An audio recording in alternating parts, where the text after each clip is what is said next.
So if you're watching this, you probably want to know how to buy a home in the fastest and easiest way possible. If that's true, then awesome, you've come to the right place, because in this video, I'm going to tell you exactly how to do just that.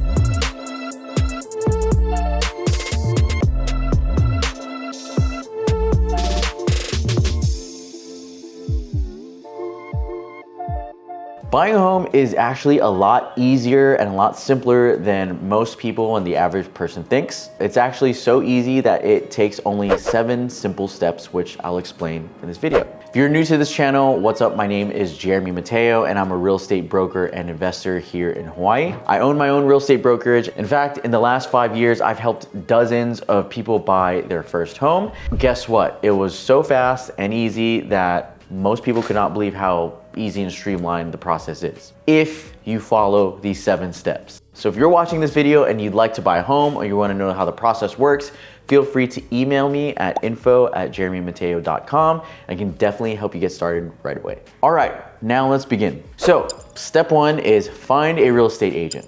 Oh wait, I'm a real estate agent. Okay, next step. What?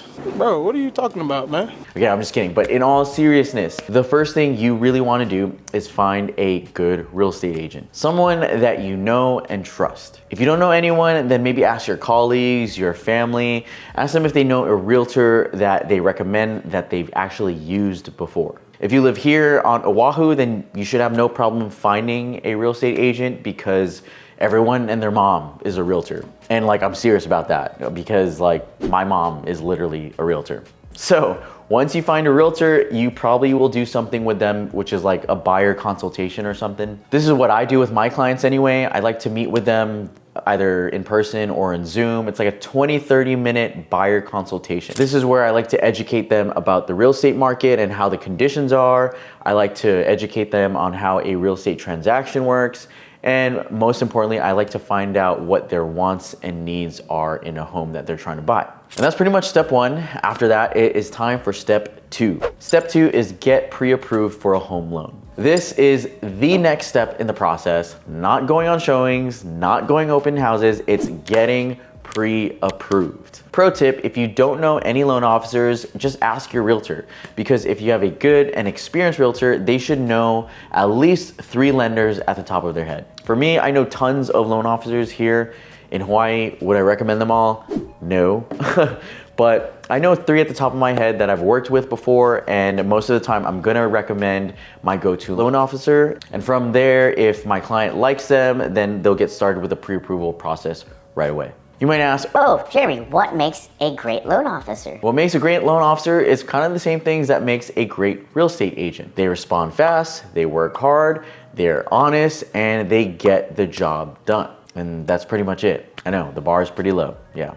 But going back, the reason why I say this is the next step and not going to see homes or any open houses is because you want to make sure you understand what you're pre-approved for, or if you're even approved at all. At the beginning of my career, I actually was so eager to help a bunch of clients, I skipped this step and I didn't get them pre-approved first. But what ended up happening is that I would take them to see homes, and when it came down to putting in an offer, we started the pre-approval process then, and we found out they're not even approved to buy a home. So if you want to prevent wasted time for me, for you, for everyone involved, get pre-approved first. So when you're getting pre-approved, your loan officer is going to want to see 3 things. 1, they want to see your income to see what a comfortable price point is for you. 2, they want to see how much funds are in your bank account so you have it for the down payment and closing costs. And number 3, they want to see a decent credit score to see that you're able to qualify for the loan. The 3 items that they're going to need from you to verify all this is 1, your tax returns to verify your income. Number 2 is your bank statements to verify funds. And 3 is they're going to pull a credit report to verify your credit. Now, pulling your credit, they don't need to do that on the initial meet, especially if you're unsure of buying. I know I've had clients where they ask me, hey, I just want to get pre-approved and see what I qualify for a price point. If it's high enough, then I want to buy. If it's not high enough, then I'll just wait. So that way they don't pull their credit for no reason. Also, fun fact, I just mentioned down payment. If you didn't know, and actually most people surprisingly don't know this, but if you are a first-time home buyer, you actually can buy a home with just putting 5% as a down payment.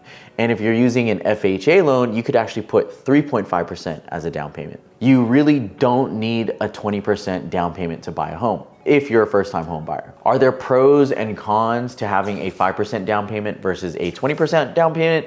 Of course, but that is a whole different debate, and I'm not gonna get into that for the sake of this video. But if you want my opinion, I think that buyers should opt in to do the 5% down payment or the least amount, especially if you are in like high-priced markets such as Hawaii. It's because I truly believe that you wanna get into home ownership as quickly as possible. Because in the long run, the quicker you get into home ownership, the better your life is, in theory. Waiting to save for a 20% down payment could delay your first purchase by years, maybe even a decade. And I will say that every or almost every single one of my clients have opted to buy a home with the least amount of a down payment, and you know, they have no regrets. All right, so once you found a realtor, once you found your loan officer, and you've got pre-approved, now it is time for step 3. Step 3 is browse for homes online. So back in step 1, I mentioned that when you meet with a realtor, or when I meet with like clients, I like to have a buyer consultation, because in this consultation, I figure out my clients' wants and needs. So after that, once I got their wants and needs and I figure out what their price point is from the loan officer, then I put that all together and I look on MLS. MLS is basically like a Zillow, but for realtors. So I look on MLS and I find everything that fits their criteria and their wants and needs, but also within the price point that the loan officer said, and I make a giant list. And after that, I send that list to my clients for them to look for. One thing to keep in mind is that when you're looking for your home, you really need to understand your wants versus your needs. This is something you usually would go over with your realtor, and again, it's important for them to understand this as well. Sure, you might want the big 5-bedroom house with pool and the home gym, but like, do you need the pool? Do you need the gym? Maybe you're not approved for a home of that size. Or maybe you can, but like that's not a need, it's just a want. Versus, maybe you have 2 cars, so you need a home that can fit 2 cars, or it comes with 2 parking stalls. But I mean, if you have all the money in the world or like you're pre-approved for a high amount, then by all means, get whatever you want. All right, step 4 is go see homes in person. So after I give my clients this list of homes that fit their criteria, usually they'll go through it and they'll choose the ones that catches their eye. And they're like, ooh, I wanna see this, I wanna see this, I wanna see this. Then they send it back to me. And that is when I take them to go see these homes in person. Now this is very important because you wanna be sure that you see these homes in person, especially if you are a first-time home buyer. Why is this important? Well, the best way I can put it, that I love putting it this way, is if you've ever been on like an online dating app like Tinder or Hinge or like whatever, I'm sure there may have been a time where you see someone on the app and like, you're like, ooh, they're good looking, they look good. Let's go on a date with them. Then when you finally go on a date and you meet with them, you see them in person and you're like, holy crap, like this person does not look like what they do online.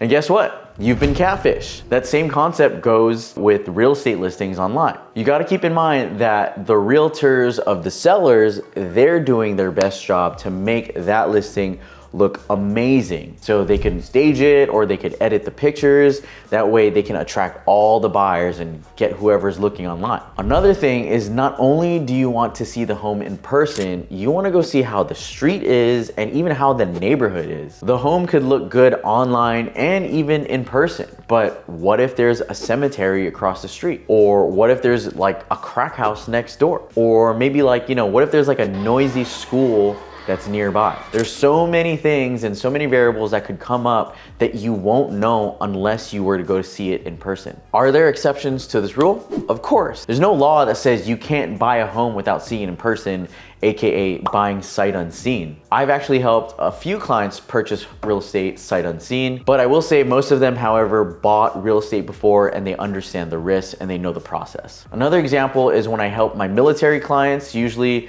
they're PCSing here and they have to buy a home before they actually move on island. So what I would do is I would go see the listing in person, take lots of pictures, take lots of videos, and send it to them.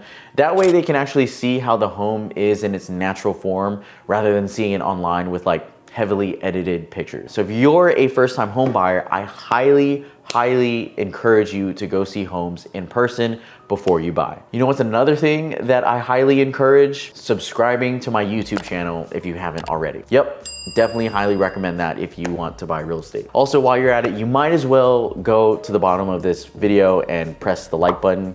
That's the thumbs up. Yeah, press that as well. And of course, you know, if you want to buy real estate here, send me an email, info@jeremymateo.com, and I'll help you do that. Okay, shameless plug, done. Next step. Step 5, it is make an offer and negotiate. All right, so now you've seen some homes in person and you're like there and you're like, wow, okay, you know what? I like this place. I wanna live here.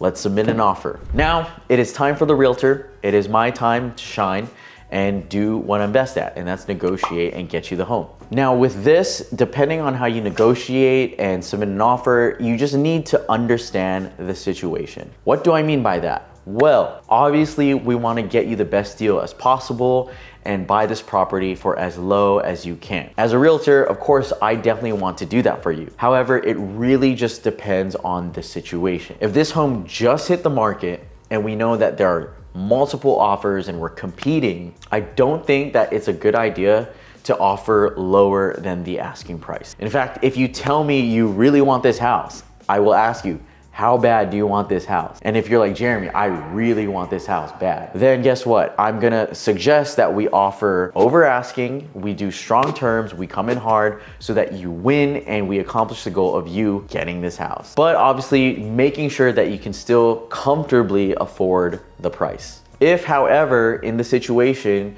the home has been sitting on the market for maybe like 60 days plus, and there are no offers, then yeah, that is a sign that this home could possibly be overpriced and we can definitely negotiate for a lower price. Maybe we could even, you know, lowball the seller. Because when it comes to real estate, a home is only worth what a buyer is willing to pay for it. All right, so once you've submitted your offer, you know, let's say the seller counters, or maybe they just accept right off the bat, whatever happens, once both parties come to an agreement on price and terms, then it is time for step 6, the escrow period. So with escrow, 2 things to know. First is the escrow company. This is basically a third-party company that facilitates the transaction between buyer and seller. They're basically the middleman in the middle, making sure that the buyer does what they're supposed to do, and they make sure that they transfer title from seller to buyer properly. They basically keep things fair and make sure that funds are held safely. For example, when we go into escrow, the buyer must submit a small amount of funds. This is known as the earnest money deposit, or the EMD. The EMD can't be held by the seller, because what if the seller is a scammer? They take your EMD and then they run. So to make sure it's safe and fair, you submit your EMD to the escrow company and they hold it. Second thing is the escrow period. Once both parties have agreed on terms and price and the contract is submitted to the escrow company, that is when the escrow period begins. The escrow period is usually anywhere from 30 to 45 days long. It could be longer or it could be shorter, but that's just the average. It is during the escrow period when you as a buyer need to do your due diligence,